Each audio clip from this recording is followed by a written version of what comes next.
Môre, dit is Vrydagoggend souwaar en dit is al die 27ste Februarie en hierdie naweek lê die tweede maand van 2026 op sy rug. Ons sluit dan ook af met ons storie oor Samson en net vir die laaste dag lees ons dan ook wat ons hoofteks is, wat ons noem die wanhoopsgebed van Samson, hoofstuk 16 van Rigters, vers 28.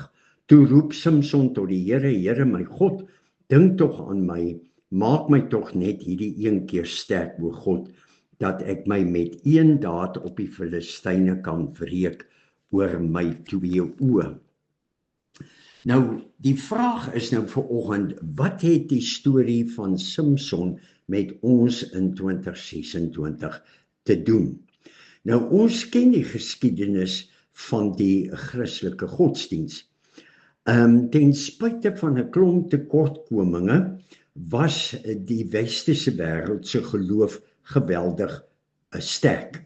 Geloof was die sleutel en die fondasie waarop die westerse hulle lewe gebou het.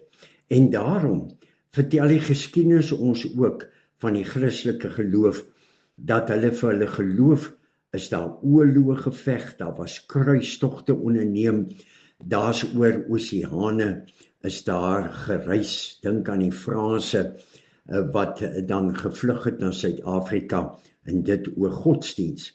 Sendelinge is na donker Afrika gestuur, en om die mense na die kerk en na die Christelike geloof te bring.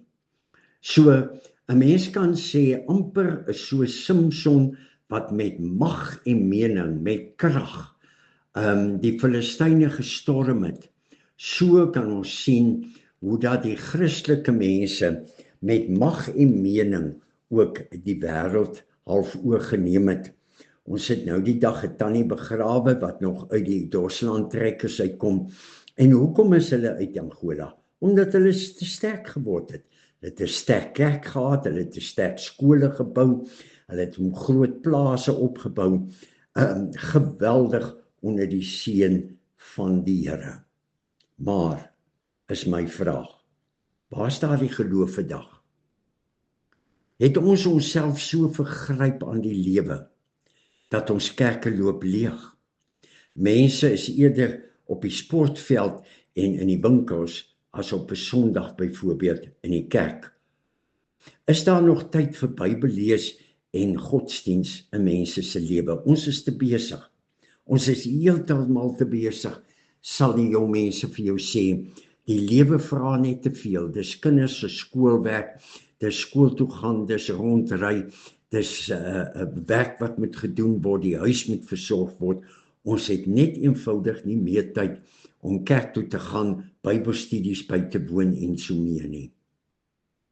Die kerk het soos 'n Samson in die skande en in 'n verleentheid geword. Ja, ons oë is spreekwoordelik uitgesteek. Ons sien nie meer raak nie. Ons is net besig met ons eie ellende en ongemak.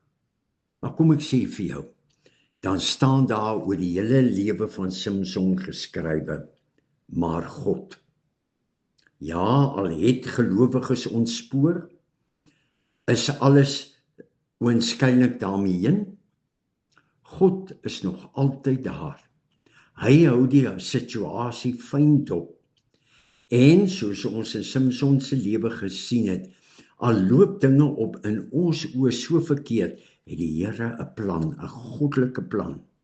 En terwyl Samson blind in die tronk geparkeer is, terwyl die verlore seun daar in die varkhok sit, is die Here besig met 'n voorbereidingswerk. En so kom Samson met sy wanhoopsgebed en die verlore seun 'n bewuswording, ek moet teruggaan na my pa toe. Hierdie ellende kan ek nie meer verder nie. En wat sê die woord? Die woord in die Bybel leer vir ons, wanneer iemand tot inkeer kom, oorwin hy of sy die ewige duisternis. Want sien, God red sy mense. God red sy volk. God red sy kerk. God red sy dorp van ondergang. En dis ons gebed op hierdie Vrydagoggend, Here. Uit die lewe en die voorbeeld van Samson. Al doen ons verkeerde goed en averegse goed en so 'n bietjie van die pad af, Here, is U in beheer. En daarom wil ons wanhoopsgebed na U toe bring. Red, o God. Bring ons by die punt dat ons kan omdraai, U draai in ons lewe maak. Ons bid dit in Jesus naam. Amen. Ek weet nie wat jou naweek vir jou voorlê nie, mag dit 'n geseënde naweek wees. Mooi loop.